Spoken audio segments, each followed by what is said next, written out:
Hello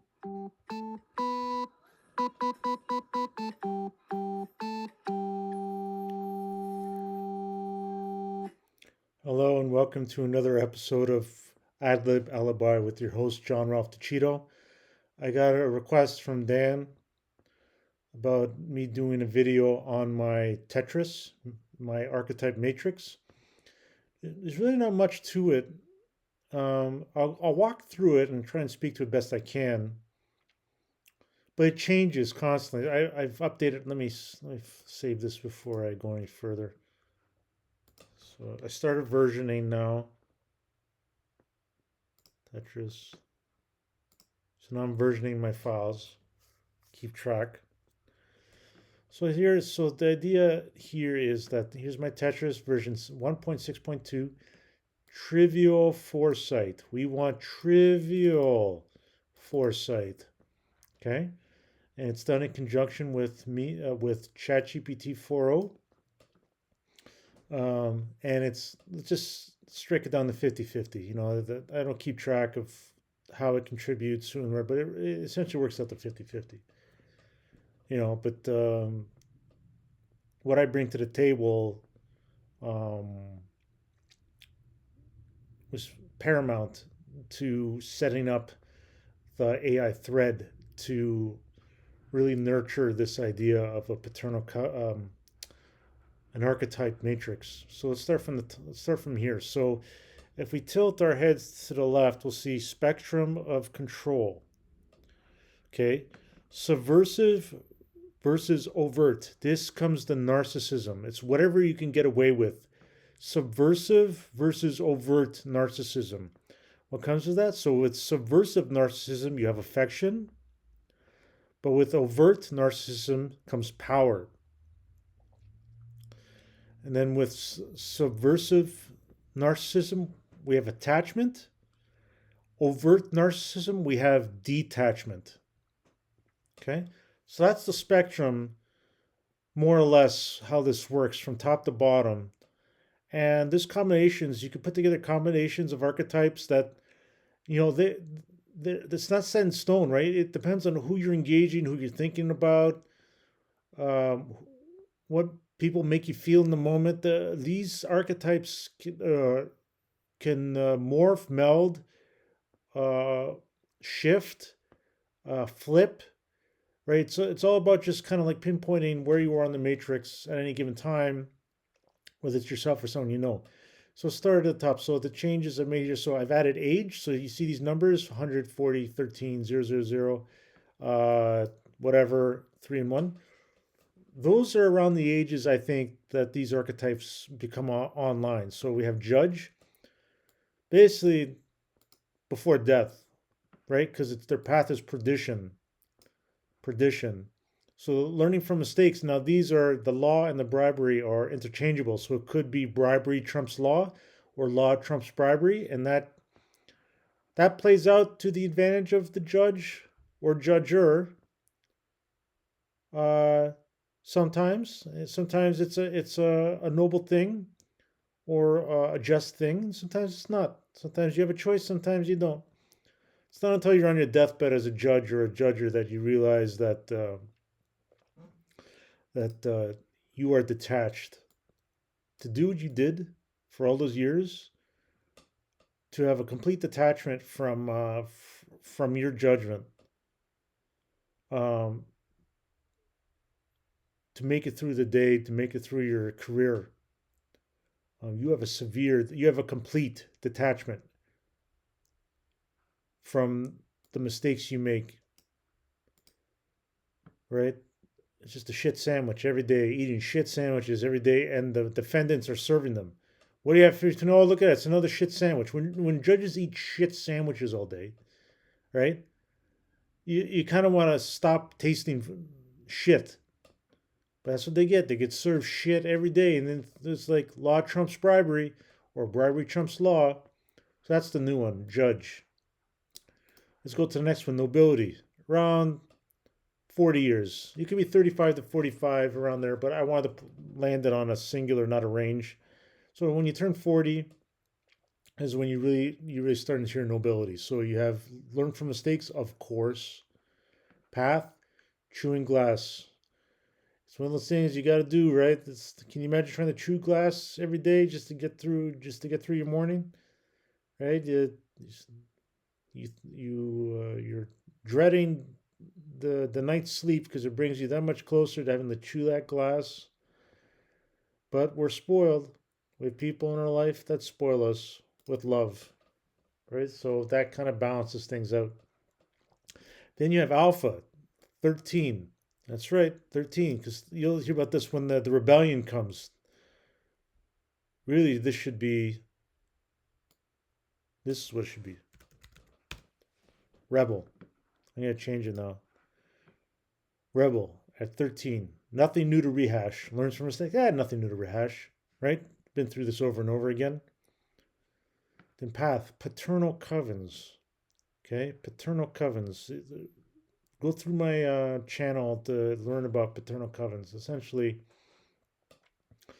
you're trying to amass a following, exclusive, preferably an exclusive following that counterbalances the paternity that was there for you or not there for you, right?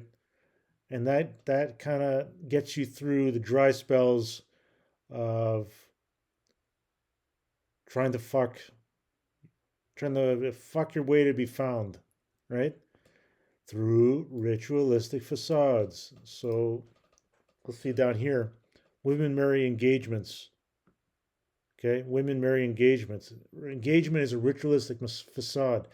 Women marry those. And there's, it's not for me. Divorce. I'm married to government now. Married to government. That's what dumb cunts do. When dumb cunts marry engagements, and government conceives of contracts that trap chumps. If chumps marry dumb cunts, it's on you, bro. It's on you. You married a dumb cunt that votes liberal. They only married you for the engagement. Had her babies. Tells you to fuck off just so she can start dating again. That's kind of this wheelhouse here. Rebel. So it used to be Alpha, now it's Rebel. Star. Okay? You're born. You're born a star. You're born. For better or for worse. Learns from mistakes. Mistakes for sale.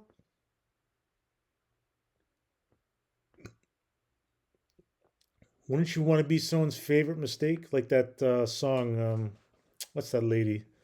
You're my favorite mistake. You know what I'm talking about. Her name escapes me. Path. Path for them. Path for sale. Love for sale. True prostitute. Right? For the right price. For the right mistakes, the right path, the right love. All can be had. Then you got soulmate. Born a soulmate. Born a soulmate. Learns from mistakes. Ghost and ghosted. So this is how it works. If you ever wanted to break up with a soulmate, what you do is you ghost them. And then when they get ghosted and they get pissed off, you kind of just let them fester for a few weeks, say a month. Then you out of the bushes, you reach out, say, "Hey, I'm really sorry. Really, really sorry. I feel bad." And then let them ghost you. So you both get ghosted. You ghost and ghosted. That's how that works. And it kind of just evens out. Path, simmering cannibalism. Simmering cannibalism. It's like boiling a frog. It doesn't know it's getting boiled alive. Simmering cannibalism. Okay? I don't recommend it. Now, for love, it's Venus. Now, Venus is the god of love. Okay? For Roman, I think it's the Roman faith. And the reason why this is it's reciprocated. The love is reciprocated. But you need to be a lion tamer. You need to be a lion tamer if you want to be involved with a Venus, with a soulmate. That's the problem, right? What's worse than a muse that doesn't reciprocate your love? A muse that does. That's a soulmate. Next, angel. So born an angel. That's my wife. Born an angel. Okay. Learns from mistakes. Balanced. Balanced. Not always right, but balanced. Right? Path. Monogamy. Monogamy. Okay. Love. Reciprocated. Okay. See the difference between soulmate and angel? Learn from mistakes. Balanced. Here, there's no balance here at all. It's all or nothing. Monogamy. Simmering cannibalism. So it's monogamy, short-term monogamy, right? Because either you're gonna either you're gonna resort to cannibalism, or you're gonna ghost. Those are the only two options. That's how far that goes. Okay, now we got the Muse Witch. Now I have this here because you could be any age at any given point. Witches are no joke. Witches are everywhere, man. Men and women. Witches. I kind of consider myself as a Christian witch now. Trying to explore that. See if I'm going down the wrong path or not. I don't know. I feel like I got to do this. But I don't want to get lost in it. So the witch relishes fragility.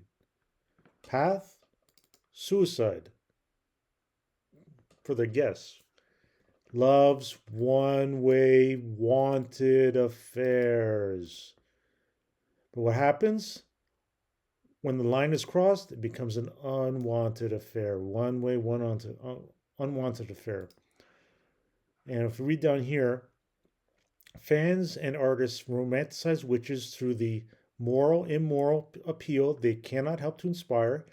That flattery charitably transforms witches to muse so long as the connection is solely maintained at the expense of artists and fans.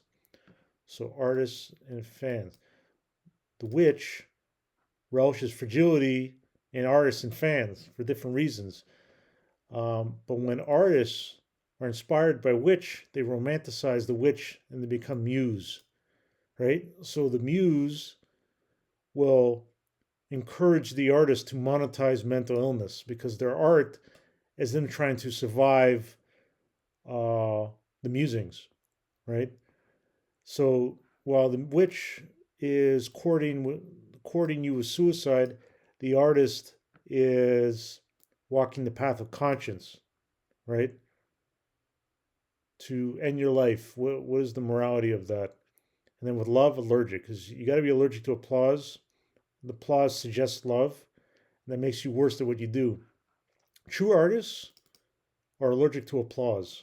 Okay, they're allergic to love because as soon as you need that, you stop yearning, you stop creating, you stop being original, you stop being creative, you stop being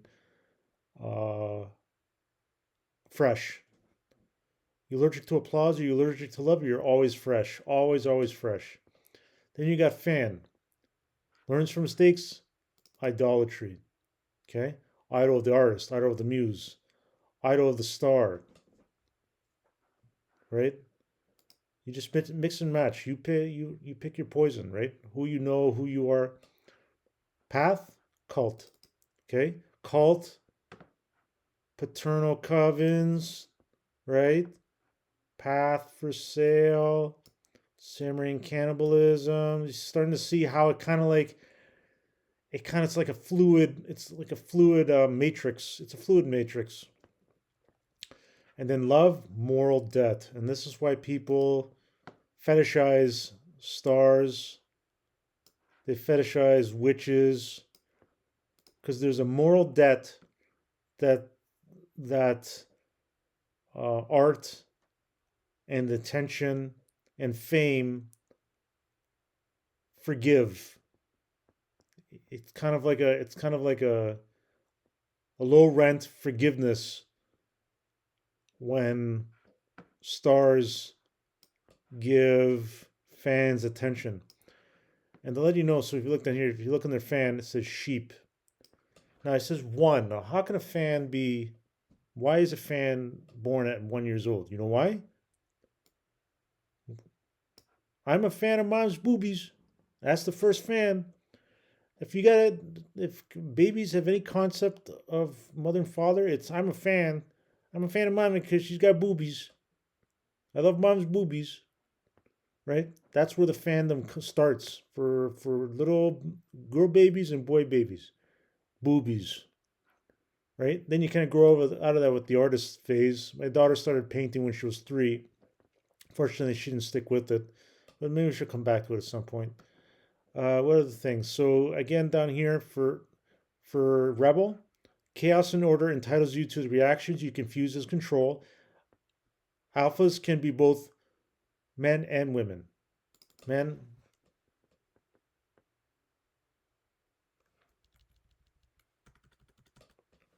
Alphas can be men and women. Men or women. I'm going to put. And then with Star, you have chilling beauty. With Soulmate, you have ferocious magnetism.